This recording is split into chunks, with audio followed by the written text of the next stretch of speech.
carrer Borí-Fontestà, amb el carrer Gandoixer, i en aquesta cruïlla, per exemple, tenim un cas molt real del que és la prioritat del carril bici, no? De quina prioritat se li aplica.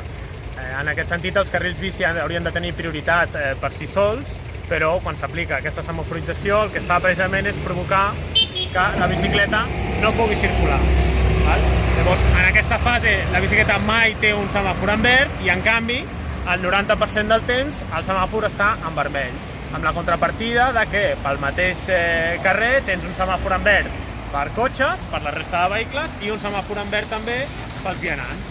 Això el que fa és provocar una desconfiança cap al semàfor perquè el fa que no tingui credibilitat i, per tant, maleduca de nou a l'usuari fent que aquesta infraestructura no funcioni. Com podem veure en aquest cas, l'usuari que circula pel carril bici no respecta aquest semàfor de forma lògica.